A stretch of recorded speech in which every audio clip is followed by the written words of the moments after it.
la loi constitutionnelle mais nañ ko tëggee ñu bari dañ ne parce que li ngeen gëmuloon te ñoom ñu gëm ko loolu lañ fas yéene. xam nga man non ce qui.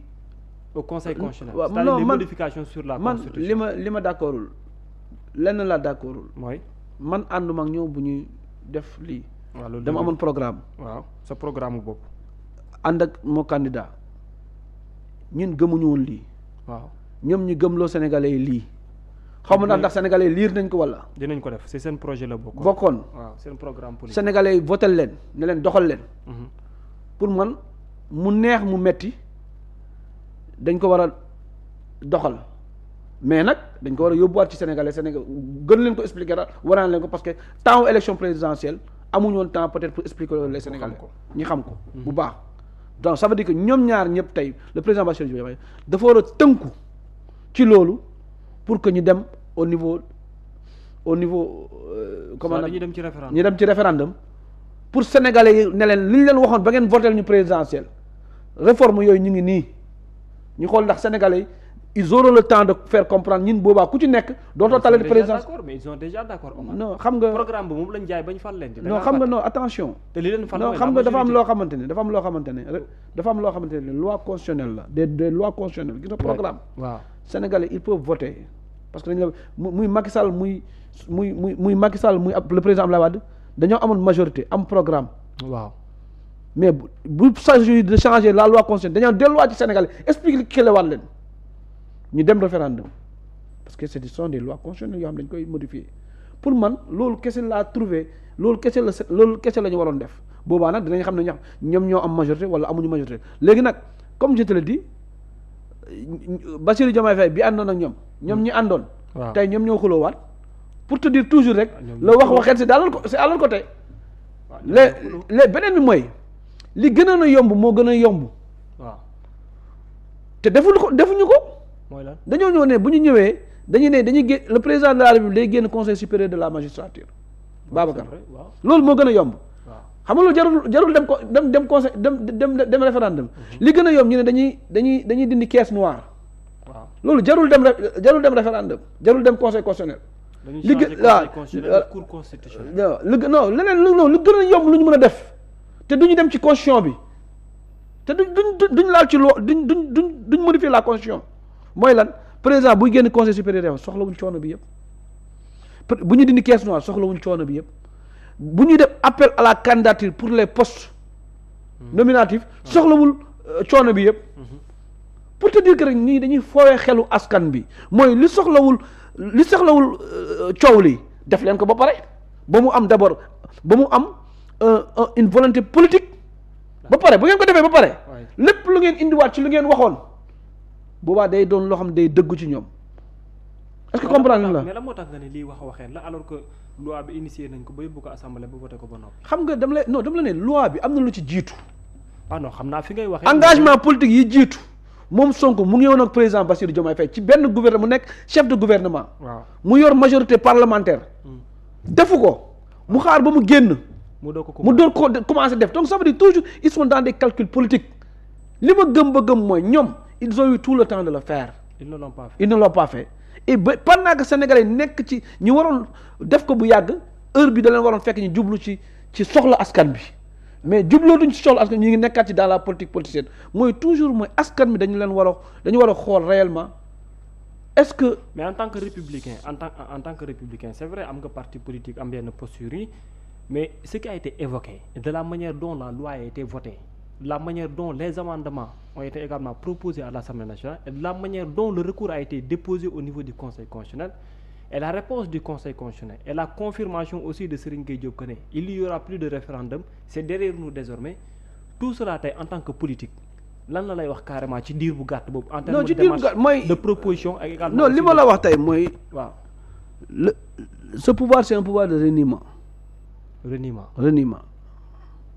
d'accord mooy lu ñu diggee woon ak askan bi lu gën a yomb askan bi waxuñu leen jox leen ñu ndox jox leen ñu courant jox leen ñu emploi jox leen ñu santé jox leen ñu éducation rurale loolu yëpp askan bi waxu leen ko parce que am na lu fi Macky Sall def askan bi lu ñu waxoon mooy dañoo bëgg une justice indépendante loolu moo gënoon yomb ci lu ñu war a def le procureur pouvoir des procureurs ñu wàññi ko le président génn constitution ce sont des actes yoo xamante ne au départ bu ñu ko posé woon rek lépp lu ñu wax dañuy defaat leneen rek dañuy koy askan da koy mën a gëm.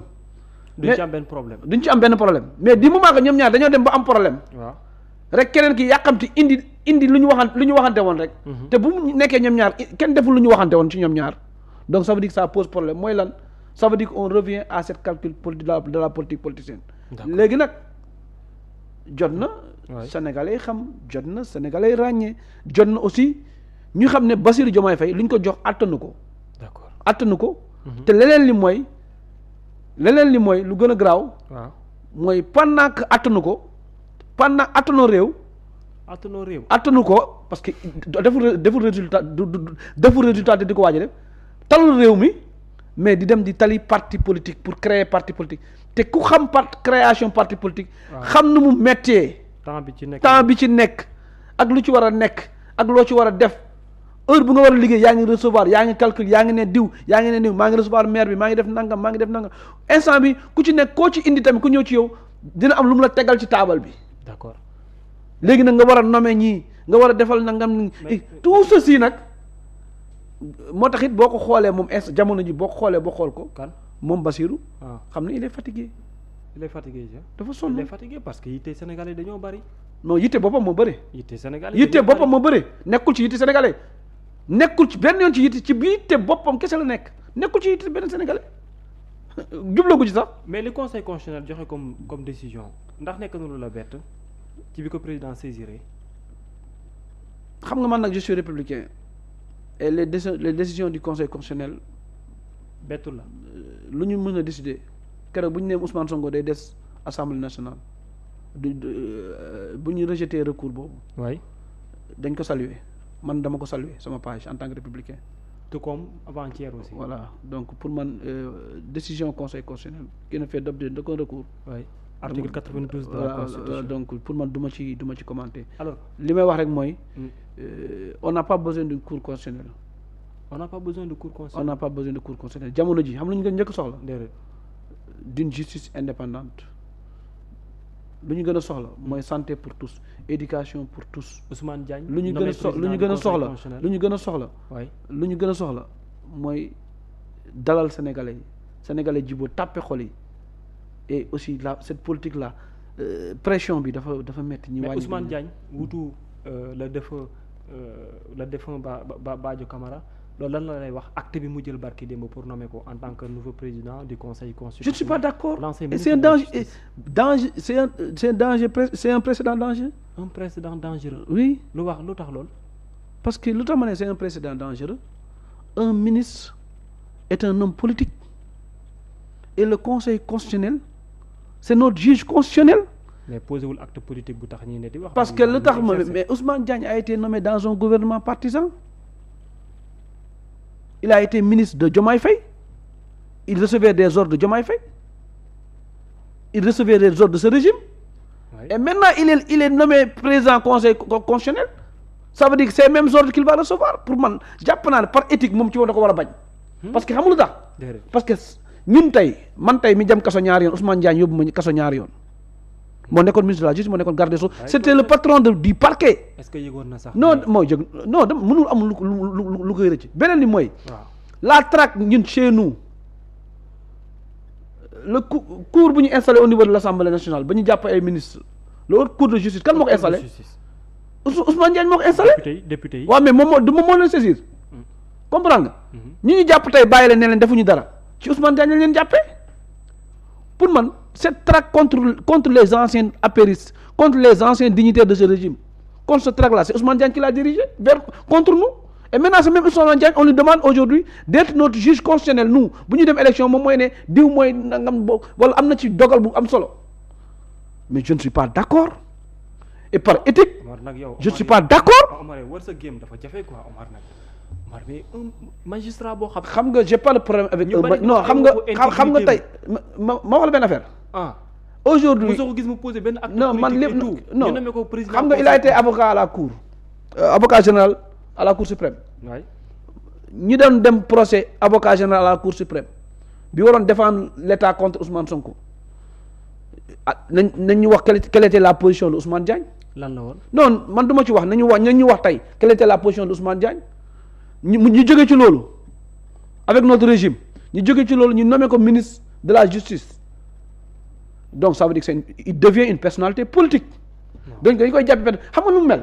imaginez-vous Macky Sall xëyoon rek jël Antoine Diome en tant que magistrat nommé ko président du conseil constitutionnel c'est la même chose Antoine Diome c'est un magistrat Antoine Diome c'est un magistrat bu ko Macky Sall jëloon tey nommé woon ko président conseil constitutionnel. waaw damaa jàpp ne. ñoom tey Pastef ñoom tey tama du ñu ëpp buum parce que xam nga la élégance républicaine nanguwu ko parce que il a eu à recevoir des ordres étant dans un gouvernement politique et c'est la politique qui l'a fait nommer ministre foofu laay wax léegi imagine-toi un Yero Moussa qui était agent judiciaire de l'État qui est un magistrat chevronné au temps qui était conseiller juridique du président Macky Sall Macky Sall xëy nommé ko président conseil constitutionnel imaginez-vous ça boobaa tam lu ñu ëpp buum léegi nag ana Alioune Tine ana société civile cette nomination là warut a jàll.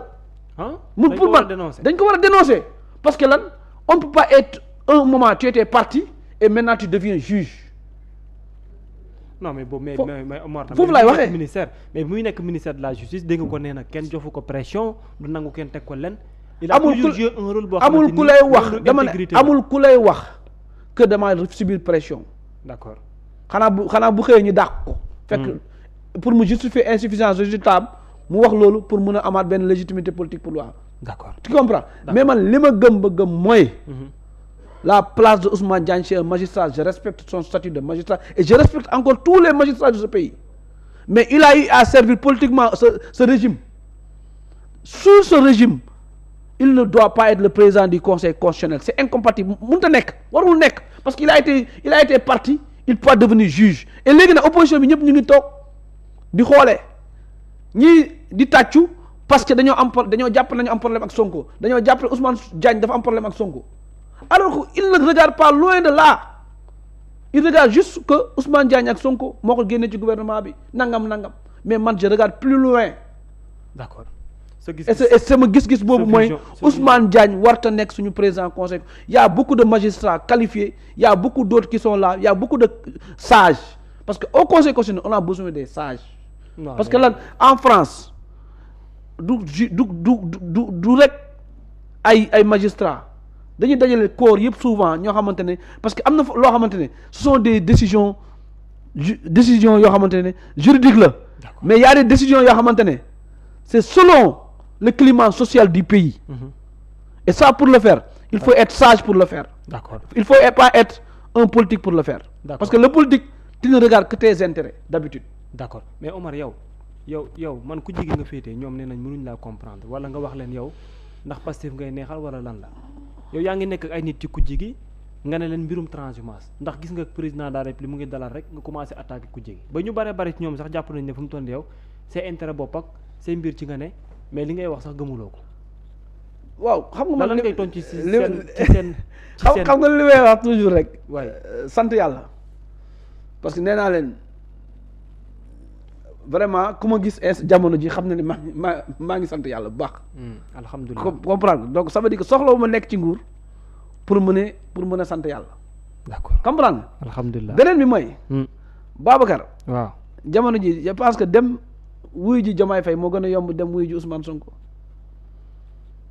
dinaa la woon benn dama lay woon bul liir nag. d'accord bul liir dama lay woon. c'est pas dans mes habitudes mais je vais cacher le numéro. waaw non xam naa je comprends. tu comprends. waaw. dama lay woon je vais cacher le numéro. waa ku jigi. waa ku jigi wala waa pouvoir. waa pouvoir bi. non du ma wax. non lii la lii la yàlla xam na du ma wax. lii la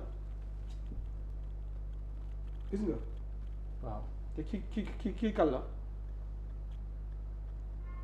comprendre nga. waaw comprendre li ma la wax. xam naa waaw. est-ce que comprendre li mu la wax donc ça veut dire que maa gën a yomb tey transmettre ndaxte maa gën a néewi bagage man maa gën a néewi bagage géré wu ma xaalis au temps de Macky Sall géré wu ma benn fonction bu extraordinaire est-ce que tu comprends. Macky Sall defal ma lu mu fi defal ay nit tey yoo xam ne ñuy transhumé. waay tu comprends li mu la wax te man li ma subir injustice bi ma subir fin de mandat wu Macky Sall. tey kon man maa waroon gën a mën a mer dem transhumé. est-ce que tu comprends. te tey bu ñu tegoon diggante Pastef ak dem ci Ousmane Sonko dem ci Diomaye Faye. je pense que gis nga message bi jógee ci waa camp Diomaye Faye moo gën a neex moo gën a yomb. est-ce que tu comprends. loolu dëgg la est-ce que tu comprends. donc ça veut dire que tey comprendre ba day métti parce que man nii laa nekkee woon même bu ma nekkee APR. même bu ma nekkee cabinet président. nii laa mës a nekk nit ñi wax tey dañoo fàttali bu Macky Sall ne la loi d'amnistie bu ñu ne day report élection du man maa njëkk a toog ci plateau bi ne d'accord ma report élection dem TFM ne d'accord ma report élection wax fu nekk boobu j'avais le courage de mes idées pourtant j'étais dans le camp de Macky Sall. j'étais dans le palais de Macky Sall dañ ma doon Macky Sall moo ma doon fay lu tax ñuy wax tey dama war a transmettre lu tax tey pourtant jamono jooju moo ëppoon intérêt moo ëppoon avantage mënoon naa xool sama intérêt bopp te Babacar pourtant je suis allé en garde à vue de 16 heures à pratiquement 1 heure du matin il a fallu de peu mais woowoon nañ Bassirou Guèye pour mu def pour bu xëyee mu defeere ma boobu ci le temps de Macky Sall ci Macky Sall. mais lan moo tax nga tiré est-ce que tu comprends non je te dis juste sama fu ma jaar ci Macky Sall ñoom xam nañu samay ñaari terrain révoqué nañ ko au niveau de la BOA xam nañu BOA ak Eogène xam nañu li may wax parce que lan bañ report des élections parce que lan bañ trahison contre Amadou Ba parce que lan bañ ànd ak Pastef bañ bokk ci le protocole de Cap Manuel donc ça veut dire que man mi bañoon démb xeex tey ñi bëri ñu koy wax tey bu Macky Sall di def lu muy def ñoom ils étaient d'accord donc ñoom j'ai pas de leçon à recevoir d'eux xam nga la may ma ñëw ñooñu j'ai pas de leçon à recevoir d'eux beneen li mag ma ñii dañ ñoo ne tey exemple dañu ne Macky Sall da doon jël ay transhumants dañ ko wax mais ñii dañoo ne dénoncé woo ko ci waxtu boobu non du dénoncé wu ma ko ci waxtu boobu parce que peut-être aw moon position bi ma am tey jamono jooju sama position mayu moon wax ko peut-être li ma doon wax li ma ko doon wax doon naa ko wax Macky Sall beneen bi mooy Macky Sall bu muy def transhumance il a fallu bu gën a tar bi il a fallu mu dem ba def premier mandat am presque est-ce que comprendre jeexal ba nekk deuxième mandat di wuti deuxième mandat def ko kii tam day wut non may ma ñëw ay nitam loolu lañ wax may ma ñëw dama ne te bu mu koy def au moins Macky Sall dafa teg ay jéego mooy ku nekk di nga ne gis naa ko muy liggéey sama dëkk def na fa nangam def na fa pont def na fa tali def na fa am na développement bu mu développé Sénégal d'accord au moins booy dem di nga ne peut-être parce que lan man maire laa indil na ma Promoville maire laa indil na ma PUDC maire laa indil na ma bourse sécurité familiale maire laa entrant jiw bi yokku na ko maire laa lu mu jëndee ren gerte gi nangam ak nangam amatul bon impayé tu avais des arguments yoo xamante ne économique pour ne da nga koy beneen bi mooy ñoom ñoo bokkoon les mêmes familles. waaw PDS ça veut dire que PDS la. APR ça veut dire que aujourd'hui un Omar Sarr bii xam Macky Sall mu après intérêt commune am mun na nekk intérêt parce que ñoom ñoo bokk ligne. ñoo bokk doctrine. mais loolu du lay de. non layalu ma kenn de déggoo ma de non dama ne man bu ma ciy nekk dama ne. ñoo bokk doctrine est-ce que tu comprends est-ce que tu comprends. mais da nga bëgg a légitimer bu président Macky Sall ba pare bëgg a ñàkk non may ma ñëw. waaw léegi ñii ne transhumance baaxul est-ce que da may déglu lu may wax. effectivement loolu la ñu wax moom. léegi sénégalais voté leen à 54% sanctionné ñu ñun. waaw loolu dëgg la. léegi nag buñ la sanctionné. da ngay am jàngat ci sanction bi mooy sénégalais nee na ñoom bëgguñ transhumance ñii ne ñoom duñu sénégalais yi dootu leen gis transhumance dootu leen dégg transhumance cette politique politicienne day deñ sénégalais yi ànd ci ñoom ci loolu malgré que ñun am nañu bilan bu extraordinaire ñaan lekk ñun suñu candidat moo ëppoon background candidat wu Pastef est-ce que tu comprends mais les sénégalais ont voulu mais sénégalais bu bëggee dara ñu am lecture de dem élection mais boo demee ba nekkatoo ci mbir bi mais il est temps nga tirer des leçons ci li nga jógee ci li la daaneel. waaw wax dëgg yàlla. mais loolu mooy sa position léegi nag gis naa ne il dit ce qu'il veut man j'ai du respect pour tout homme politique j'ai du respect pour tout homme politique j'ai du respect ku ci gëm transhumance j'ai du respect mais nag am naa droit man aussi. am sama position am sama xalaat. waaw loolu dëgg la. beneen bi aussi Pastef moo njëkk a def transhumance Ousmane Sonko moo njëkk a nangu transhumance ci les législatives. 2024 parce que maire yi dem tey Ousmane Sonko moo leen njëkk ñi ci jiitu mu recevoir leen. donc waaw législative donc Pastef nu ñuy xasee tey Diomaye ñoom aussi tamit def nañ ko ak Ousmane Sonko yàggut est-ce que tu comprends. Ça veut dire que pour te dire que ñoom ñaar ñëpp ils sont dans une politique mooy si ça les arrange ils le font si ça léegi nag man Omar Sow j'ai mon point de vue et ci li ma jógee dama ci jàng xam nga avant. tey ni ma waxee tey. bu nekkoon avant la du ma waxee nii dëgg loolu dëgg. waaw parce que nit da ngay màgg di jàngat di am la mais daal li ma gëm ba gëm. ndax li ngay def ni doo wéet. ragaluma wéet ci dëgg ragaluma wéet ci gëm-gëm. parce que yow tey bokkoo APR bokkoo yow opposition ngay wooyee sa bopp mais yow ci biir opposition bi ngay wooyee sa bopp ci biir opposition ci nga amaat encore ay noonu. xam nga dafa am ñi ma woo démb téléphone. ñan la. c'est des grands que je connais si sama position ci Ousmane Diagne démb laa xam ne Ousmane Diagne bëri na ay fans. waaw barka keroog tamit am na ñi ma woo si sama position ci li ma bind ci accueil Macky Sall bi tout le temps ay grands dañ may woo ay non nangam ak nangam non booy li ngay def nii tes amis t'ont abandonné te nangam ak nangam ma ne ko mes amis man tant que sama papa ak sama yaay abandonné wuñ ma bu ma nekkee ci dara dinaa ci continuer ci nekk Babacar man ragaluma wéet xam nga laa ragal tooñ xam nga laa ragal fen xam nga laa ragal war loolu laay ragal mais pour que kantaa ma wéet ci li ma nekk kantaa ma wéet sama gëm-gëm kantaa ma wéet sama xalaat loolu man ragaluma ko aw moo ci problème mais daal xam lu am solo je ne dis pas nag je ne dis pas nag est-ce que léegi am nga famille politique may ma ñëw je ne dis pas nag que je suis bien que je suis le meilleur je suis le parfait j'ai tous les défauts du monde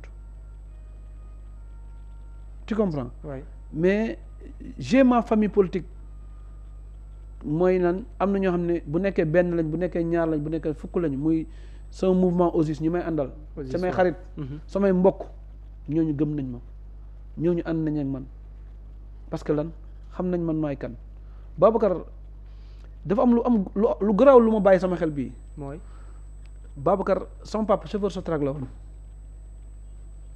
d'accord Babacar jaay naa soow man Babacar fanaan naa ci ay carton Abidjan Babacar souffrir naa en Côte d'Ivoire lu nekk dal ma Babacar dama doon jóge pour jàngi jóge yëmbal pour jàngi dem Cléber pour jàngi dama doon yendu du ma lekk souvent jàmm gën lay wàcc dox ak sama frère sama mag maa ngi koy nuyu di passage Abu di sama mag ñoo doon ànd sama yaay da doon toog bu ñu tegee añ du ñu teg reer bu du ñu xëyee du ñu ndékki on a vécu des situations extrêmement difficiles et très pauvres mais modestes mais kenn ñemewul dem xaaraani kër jàmbur dañ doon toog du ñu am télé kenn ñemewul dem seetaani télé kër jàmbur ñu yar ñu ci loolu Babacar gënuma kenn gënuma judd kenn ñi ma màggandoo ñu ngi yëmbal ba tey ñi ma yarandoo ñu ngi feneen ak feneen di ma seetaan ñi ma jàngandoo dàqal ma jàng tey ñu ngi toog di ma seetaan mais yàlla jël ma